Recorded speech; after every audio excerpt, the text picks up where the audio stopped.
presented by NKN Music Bhojpuri.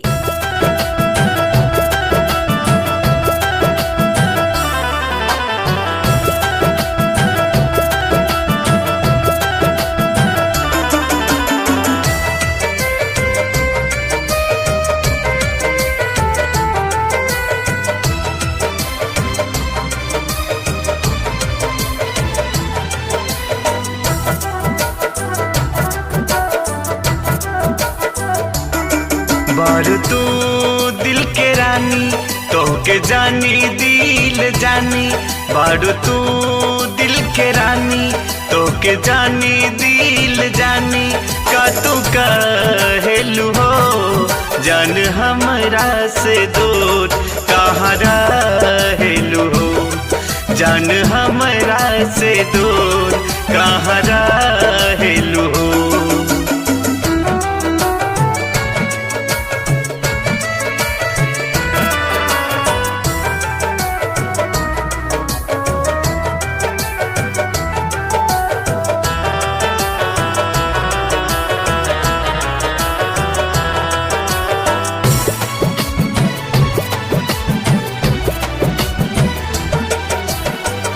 मिट जाल तोहरे देखते मनमा के भूख हो दिल के सुकून मिले अखिया के सुख हो।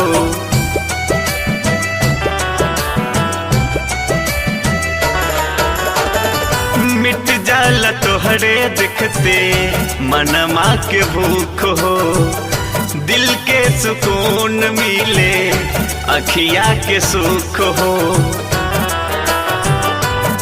कैसे तोहा के बताई दिल बचीर के दिखाई कैसे तोहा के बताई दिल बचीर के दिखाई का तू कहेलू हो जान हमरा से दूर कहाँ रहेलू हो जान हमरा से दूर कहाँ रहेलू हो।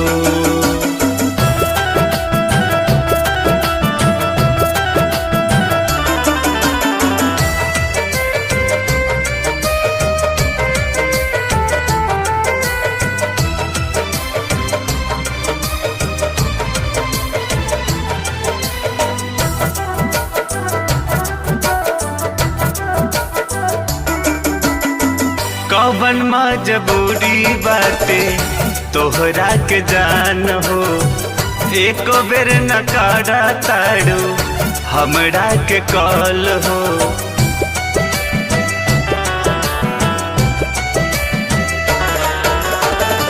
कौवन मजबूरी बाटे तोहरा के जान हो एको बेर न काड़ा ताड़ू हमरा के कॉल हो।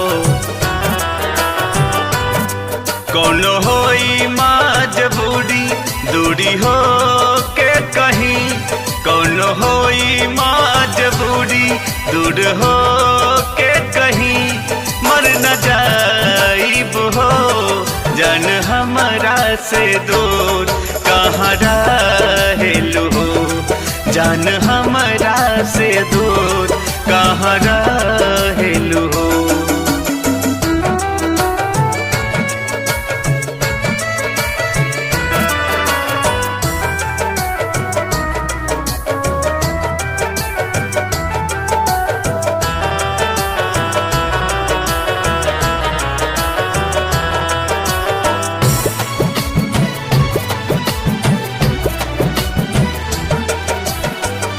प्यार के दुश्मन बाटे सरई जमाना तोहरा बिना कैसे जीही यशवंत दीवाना।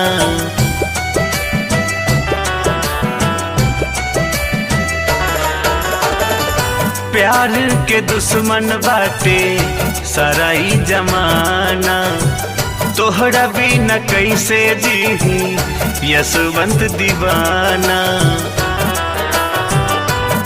जितना जानी भगवान उतना मानी तो है जान जितना जानी भगवान उतना मानी तो है जान का तू कहेलू हो जान जान हमरा से दूर कहाँ रहेलू हो, जान हमरा से दूर कहाँ रहेलू हो। बार तू दिल के रानी तो के जानी दिल जानी, बार तू दिल के रानी तो के जानी दिल जानी, का तू कहेलू हो, जान हमरा से दूर कहाँ रहेलू हो, जान हमरा से दूर कहाँ रहेलू।